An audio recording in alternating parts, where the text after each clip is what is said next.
sont les citoyens d'une nation qui n'existe plus pour l'instant. Non. Alors ça, c'était au départ. Au départ, lors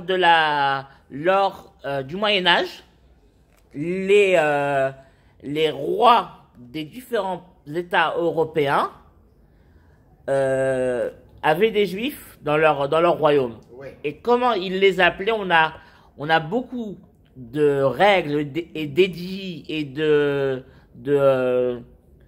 lois promulguées par les rois. Et les rois, par exemple, le roi de France, en parlant des Juifs, il disait qu'ils étaient les ressortissants du royaume de Judée disparu, sujet du roi de France. Donc, jusqu'à l'émancipation, jusqu'à la Révolution française, on était encore, comme tu dis, les ressortissants du royaume de Judée. Mais en Iran, c'est ce qui se passe jusqu'à présent.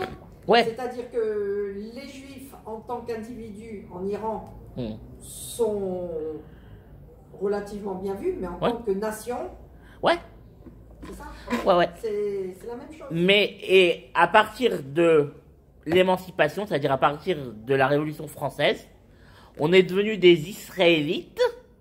Ça veut dire, on est passé d'une nation à une religion, et on a acquis la citoyenneté et la nationalité du pays dans lequel on résidait.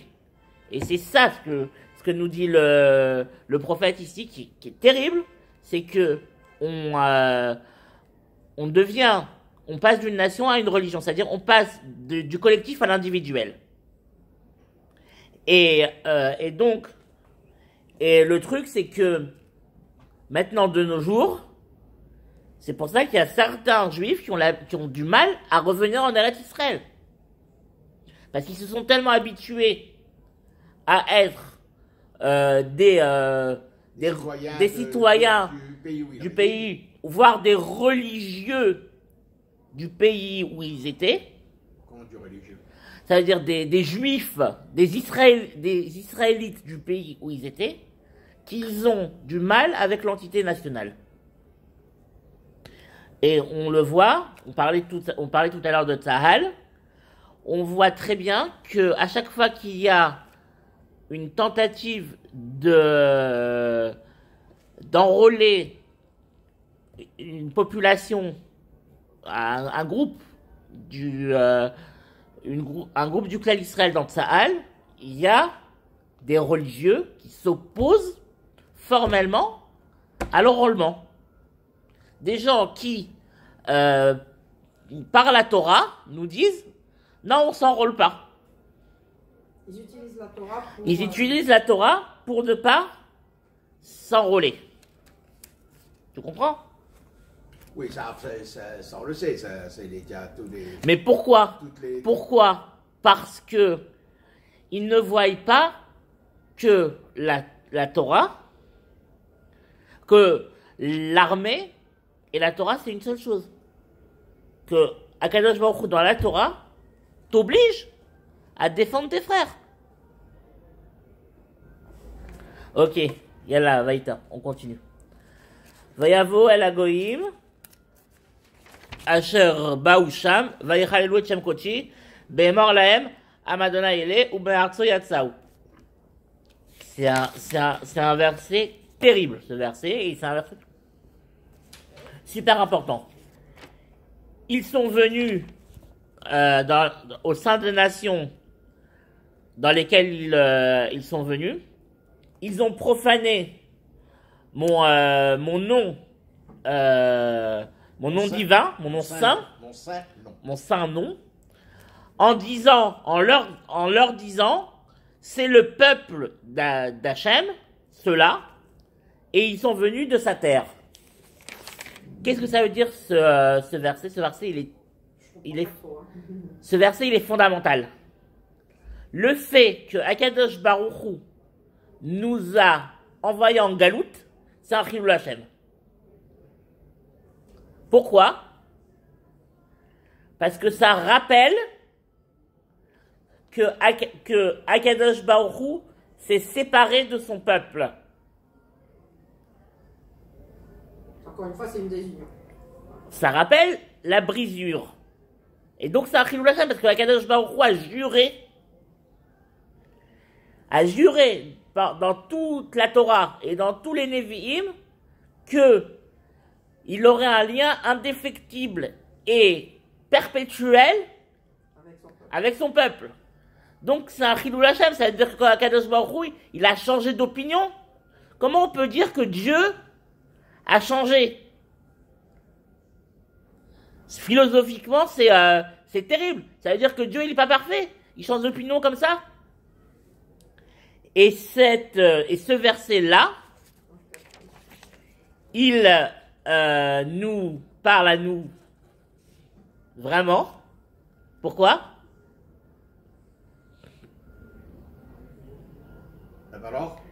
Parce que ce verset, c'est le fondement d'une religion. C'est le fondement du christianisme. Oui, le christianisme, qu'est-ce que le La christianisme? politique du remplacement. Non, parce que tu lui as pas dit, t'as pas traduit la fin. Si. Il leur a dit. Bémor lahem. Voilà, oui, mais t'as pas continué. Et mon Bémor lahem. Am Hashem. C'est-à-dire c'est le peuple de Dieu. C'est la peuple de Dieu. Ça, c'est le peuple. Enfin, ceux-ci sont les peuples de Dieu. Dieu. Umeartso Yatsu, et de sa terre, ils sont partis. Ils sont partis, c'est ce que j'ai dit. Mais qu'est-ce que ça veut dire?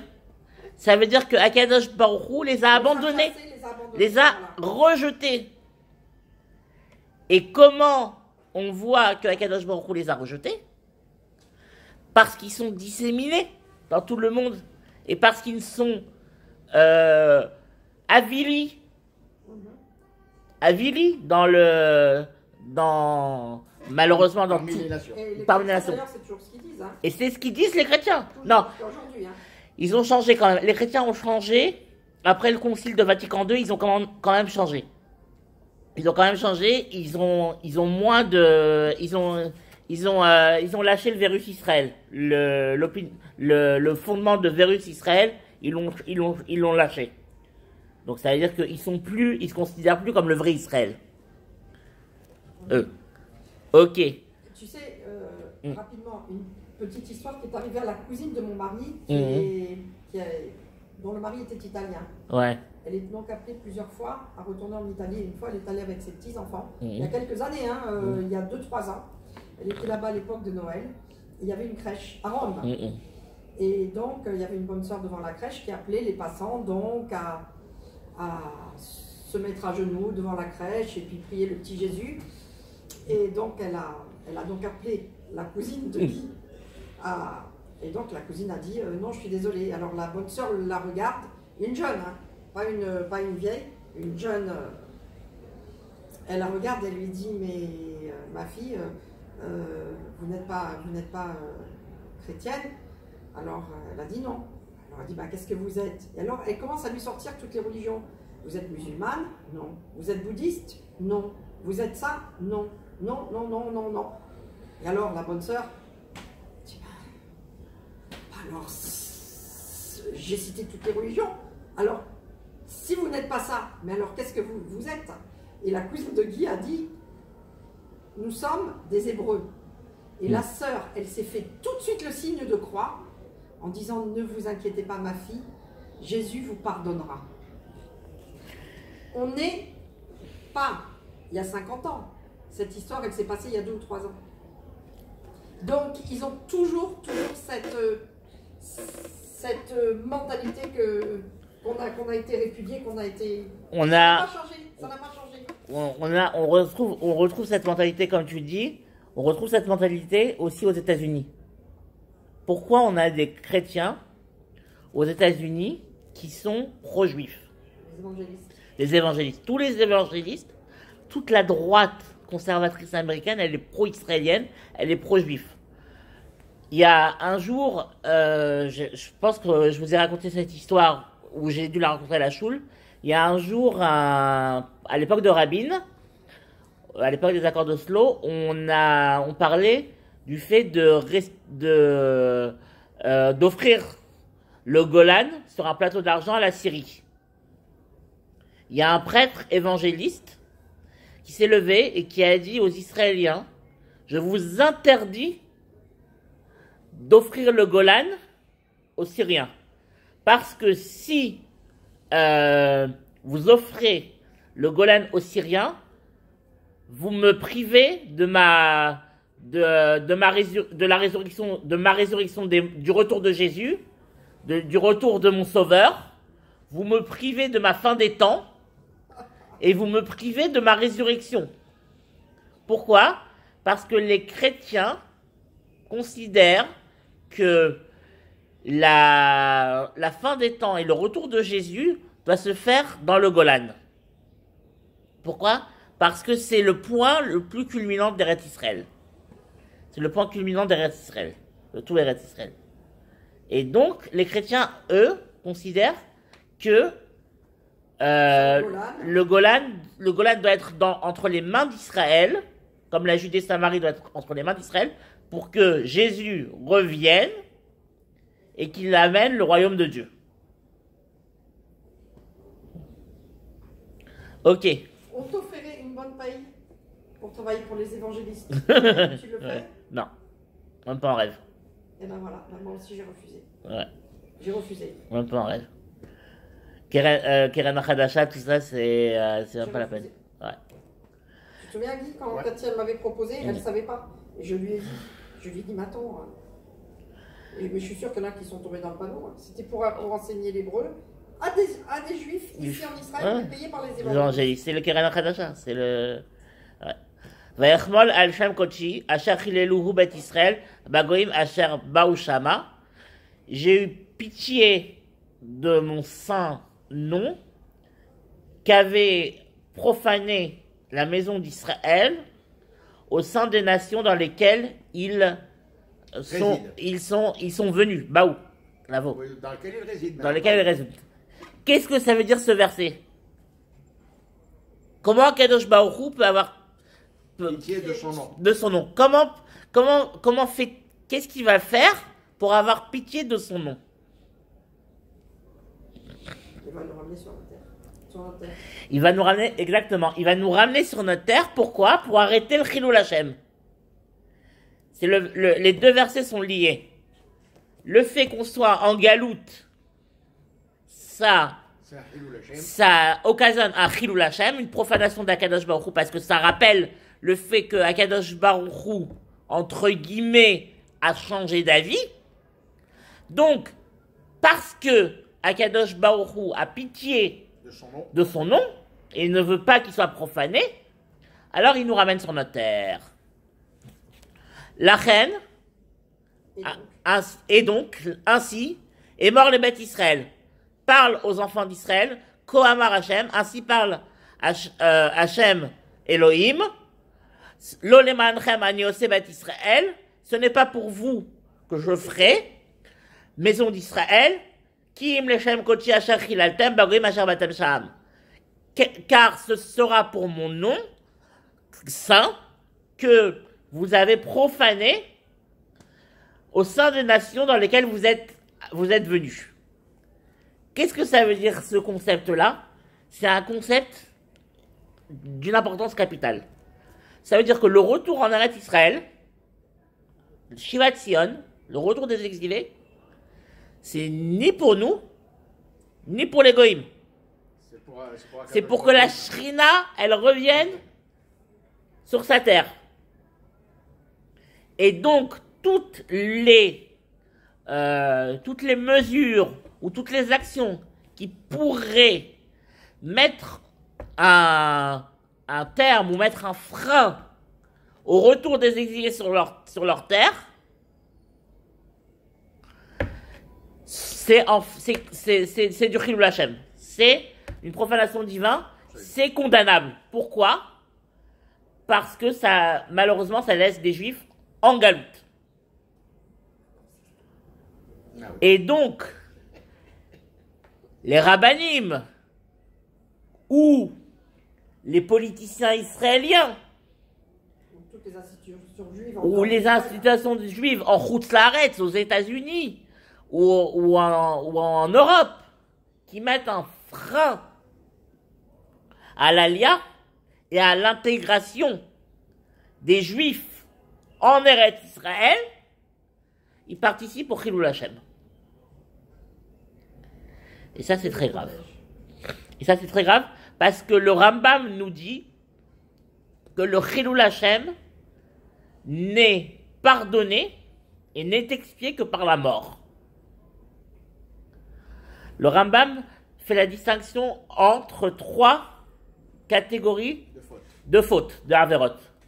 Les Averot concernant les mitzvot positives, les Averot concernant les mitzvot négatives, et le retranchement, et les Averot concernant le Chilul Hashem. Les premiers, les mitzvot positives, la tchouva, le repentir suffit. Les deuxièmes, les mitzvot négatives,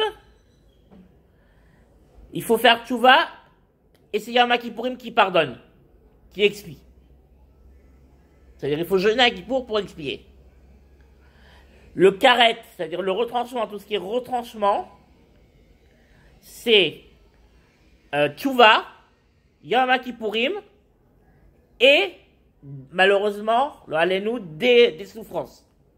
Une souffrance, ça peut être, nous dit le Rambam, je vois un pauvre devant moi, et je savais que j'avais un shekel dans ma poche, et je le retrouve pas. Ça, c'est une souffrance, c'est un issourine. Et le Chilul Hashem n'est pardonné que par Tchouva, Yom Kippourim et la mort. Ça veut dire l'homme qui profane le nom de Dieu doit payer de sa vie. À quel point c'est dur le Chilul Hashem. Ok. Vekidashti et shemi agadol, amechulel bagoim, asher chilaltem betocham, veyadzeru agoim, ki ani Hashem, neum Hashem, Elohim bekadeshi bachem le'enehem.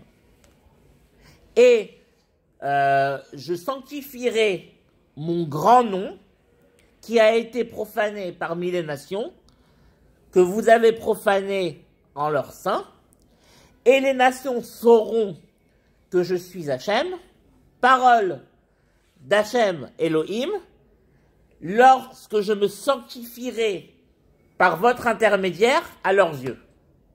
Qu'est-ce que ça veut dire? Ça veut dire que Shivat Sion, c'est un Kiddush Hachem. Lorsque Ben Gurion, le 5 Iyar, a déclaré l'État d'Israël, il a fait un Kiddush Hashem. Oui. Parce qu'il a fait revenir le Ham Israël sur sa terre. Et ça, c'est très très important. Il a fait un Kiddush Hashem, le gars.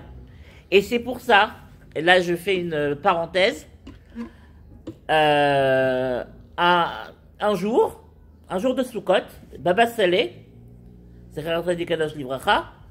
dit à son chauffeur, il lui dit, nous devons aller à Sde-Boker, parce qu'il y a là-bas enterré Ben Gurion. Il a un très très grand mérite, mais il a aussi dans le ciel de très très grands accusateurs.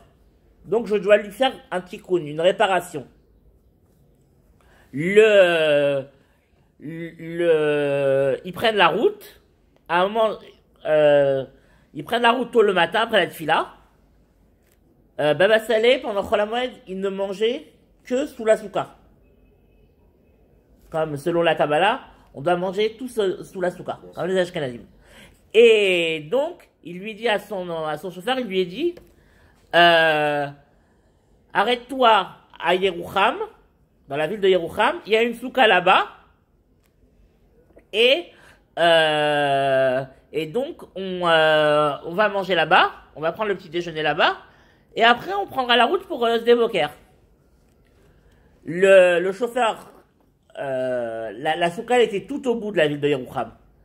Le chauffeur et Baba Saleh ont fait toute la longueur de la vie de Yerouham. Ils sont arrivés à la Souka, Baba Saleh, ils ont pris leur petit déjeuner, tout s'est bien passé, et Baba Saleh lui dit, on rentre, on va à Sde-Boker. Il lui dit, Rav, avant d'aller à Sde-Boker, il faut trouver une station d'essence parce que la jauge d'essence, elle va se terminer. L'aiguille. On va tomber en panne d'essence. L'aiguille montre qu'on va tomber en panne d'essence. Et donc, Baba Saleh lui dit, non, tu continues. Tu vas à Sde-Boker. Il lui dit, Rav, on a besoin. Il lui dit, non, t'inquiète pas, va à Sde-Boker. Il va à Sde-Boker. L'aiguille de la jauge, elle tend vraiment dangereusement vers le rouge. Ils s'arrêtent devant la tombe de Ben Gurion. Ils font Baba Saleh fait le tikkun. Ils reviennent. Baba Saleh dit à son chauffeur, on doit aller à Yerouham pour manger le repas de midi sous la souka. Le chauffeur lui dit, Rav, on a besoin d'aller faire de l'essence. Il lui dit, vas-y, va jusqu'à Yerouham. Il a été à Yerouham. Ils ont été à Yerouham. Ils ont mangé à la souka. Maintenant, il faut rentrer à Netivot. Le chauffeur dit toujours au Rav, il faut trouver une station d'essence. Le Rav lui dit, non, tu rentres à Netivot. Il rentre à Netivot, toujours avec l'aiguille dans le rouge. Il rentre à Netivot. Il rentre à la maison et le nag et Baba Saleh lui dit à son chauffeur, il dit tu veux encore faire un tour dans Netivot? Il dit non, ça me suffit. Donc qu'est-ce que ça veut dire? On voit que Baba Saleh, qui était vraiment l'un des plus grands mekoubal de notre génération, de ces derniers temps, a dit que Ben Gurion avait des struyot, avait des mérites. Pourquoi? Parce qu'il a créé l'État d'Israël, parce qu'il a fait un kiddush Hashem. Et le Kiddush Hashem, ce Kiddush Hashem va être un Kiddush Hashem mondial. D'où on le voit nous maintenant, en ce moment avec les startups, mais comment ils l'ont vu à l'époque?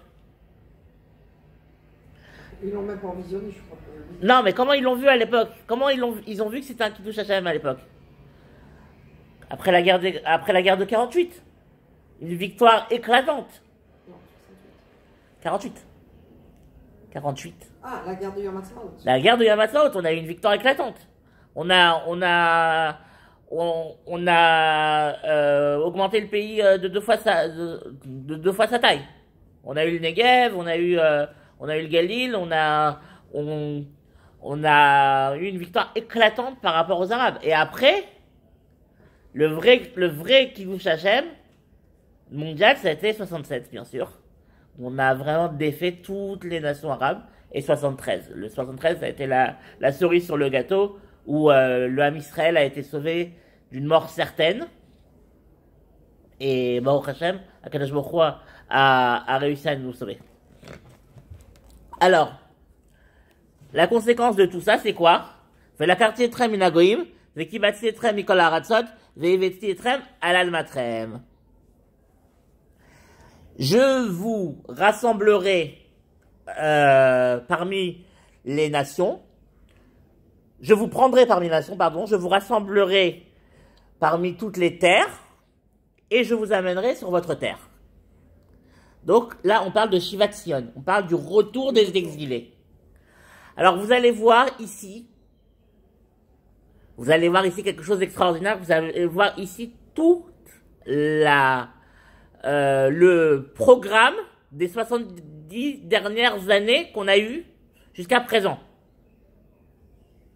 Donc là, Akadosh Baruch Hu nous ramène sur la terre. Vezarakti alechem ma'im teorim uthartem mikol tulmotechem mikol gilulechem ater etrem. J'aspergerai sur vous des eaux pures et je vous purifie de toutes vos impuretés et de tous votre idolâtrie, et je vous purifierai. Qu'est-ce que ça veut dire ici? Alors ici, faut pas prendre le texte de manière littérale, parce que il y a des controverses, il va y avoir des styrotes, des contre-indications avec les versets suivants. Qu'est-ce que ça veut dire en fait? Ça veut dire que Kadosh Baruch Hu nous dit, le Rav Kook et d'autres commentateurs, que Kadosh Baruch Hu va nous purifier de la galoute, de l'esprit de galoute, de l'esprit de l'exil. Et pourquoi on parle de Tum'a, d'impureté et de Gilulim d'Avodazara, alors qu'en exil on n'a pas fait Avodazara? Pourquoi on nous parle d'Avodazara? Alors là, on a Rabbi Yehuda Halevi qui nous dit quelque chose d'extraordinaire à ne pas répéter en France ou aux États-Unis. Quelque chose d'extraordinaire. Malheureusement, c'est sur YouTube, donc ça va être répété. Il nous dit la chose suivante. Il y a écrit dans la paracha qu'on lit à Tisha B'Av que Akadosh Baruch Hu va nous amener en galoute, et que là-bas on va servir des dieux de bois et de pierre. Si on réfléchit, la galoute dont parle là-bas le texte, c'est notre époque. On n'a jamais servi en Khutz-Laaretz, on n'a pas servi des dieux de pierre et de bois. On n'a pas fait d'Avodazara. Ceux qui sont convertis, ceux qui se sont... On parle du Ham Israël. C'est-à-dire de ceux qui sont restés dans le Ham Israël. On n'a pas... Alors, qu'est-ce que c'est que cette histoire? Rabbi Yehuda Halevi nous dit, c'est quoi la pierre? C'est la Kaaba. Le bois, c'est la croix. Rabbi Yehuda Halevi dans le Kuzari nous dit quelque chose d'extraordinaire. Il nous dit, quand tu pries à Kadosh Baruch Hu en terre d'islam, ou quand tu pries à Kadosh Baruch Hu en terre chrétienne, c'est comme si tu servais la Kaaba et la croix. Pourquoi? Parce que tu donnes des forces. En priant à Kadosh Baruch Hu, tu donnes des forces à la nation dans laquelle tu vis, qui, elle, sert ou est influencée par ces doctrines. Comme dit le prophète Jérémie, il nous dit, allez en exil et priez pour le pays dans lequel vous vous trouvez. En d'autres termes, quand on fait, on l'a toujours fait, en Afrique du Nord et en Europe, surtout nous les Sfaradim, dans le Sidour, il y a une bracha pour le roi de la nation dans laquelle on réside. Oui. On prie, donc on alimente le culte, ou je dirais l'idéologie de la croix et de la Kaaba. Ok? Donc c'est exactement ça ce que nous dit le texte. Il nous dit, je vous purifierai de la galoute. Venatati lachem lev chadash, veruach chadasha eten bekirbechem, veasiroti et lev haeven mi besarchem, venatati lachem lev basar. Je vous donnerai un cœur nouveau et un esprit nouveau que je placerai en votre sein, et j'enlèverai le cœur de pierre de votre chair et je vous donnerai un cœur de chair. Qu'est-ce que ça veut dire en fait, si on se base d'après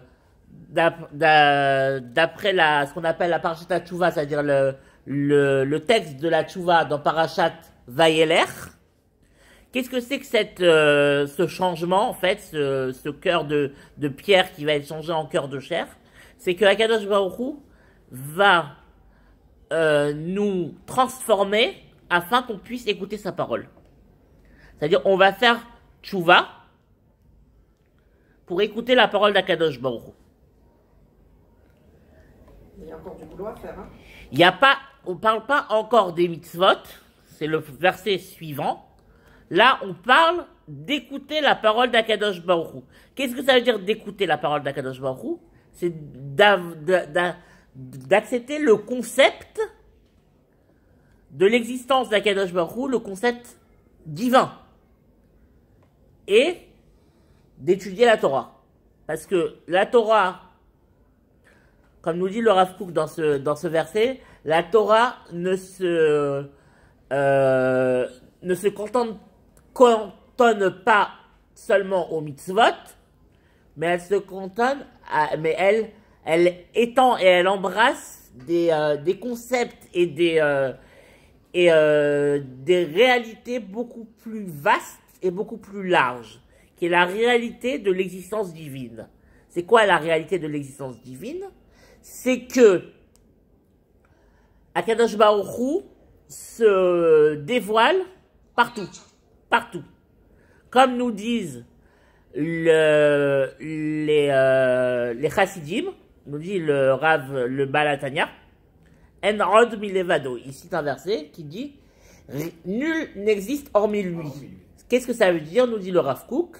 Ça veut dire que Akadosh Baruch Hu se dévoile dans dans tout le cosmos et dans toutes les parties du cosmos, et que toutes les parties du cosmos font partie de lui, sont partie intégrante de lui.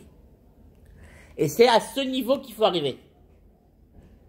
C'est pas au niveau de respecter les méthodes. Par exemple, je vais donner un exemple. Par exemple, aujourd'hui, on a un gros problème. On a certaines personnes, et notamment beaucoup à Netanya, qui veulent qu'on ouvre les kenyonim et les magasins le jour du Shabbat. Mais qu'est-ce que ça veut dire de fermer un magasin et de fermer un canyon le jour du Shabbat?